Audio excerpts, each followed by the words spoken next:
বিসমিল্লাহির রহমানির রহিম।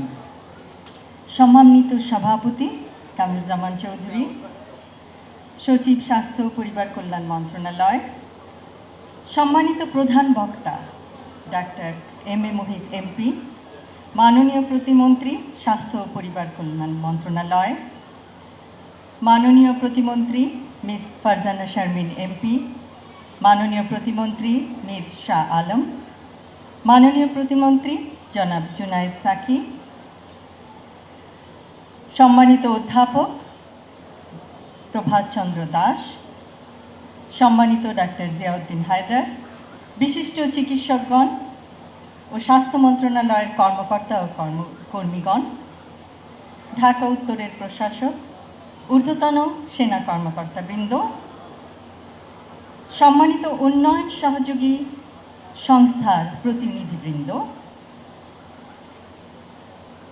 আমার প্রিয় ও সম্মানিত কড়াইল এলাকার অধিবাসী এবং আমার স্নেহের শিশু কিশোররা, আসসালামু আলাইকুম। পরম শ্রদ্ধাভরে স্মরণ করছি শহীদ রাষ্ট্রপতি জিয়াউর রহমান এবং আপসহীন দেশনেত্রী বেগম খালেদা জিয়াকে। শিশুরাই জাতির ভবিষ্যৎ।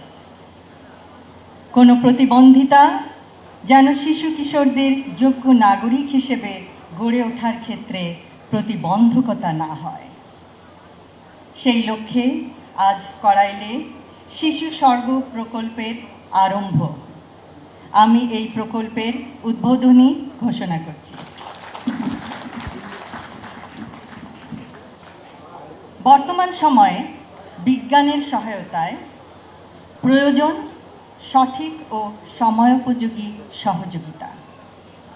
নির্দিষ্ট সময়ে চিকিৎসা প্রদান করে বিশেষভাবে সক্ষম শিশু কিশোরদের সুপ্ত প্রতিভা বিকাশ সম্ভব। শিশু স্বর্গ প্রকল্প শিশু কিশোরদের মায়েদের জন্য সৃষ্টি করবে সাপোর্ট গ্রুপ। আত্মবিশ্বাসী পারবে বিষণ্ণতার অন্ধকার থেকে মা ও শিশুকে উজ্জ্বল স্বাবলম্বী ভবিষ্যতের দিকে এগিয়ে নিতে। প্রতিবন্ধী বান্ধব জাতীয় নাগরিক সেবা গঠনের প্রয়াস।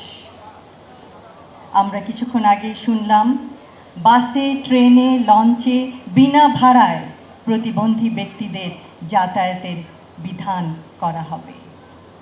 ইনশাআল্লাহ, a disability-friendly national citizen service will pave the way for a better and brighter future for all.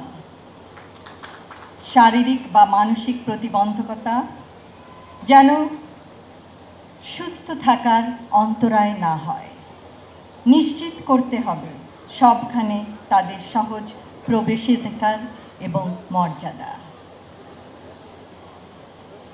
সবশেষে আমি শিশু স্বর্গ প্রকল্পের সাথে জড়িত সকল সদস্যকে জানাই আমার আন্তরিক ধন্যবাদ জানাই স্বাস্থ্য মন্ত্রণালয়ের এবং স্বাস্থ্য অধিদপ্তরের সকল সদস্যকে, যাদের অক্লান্ত প্রচেষ্টায় আজকের এই আয়োজন সম্ভব হয়েছে।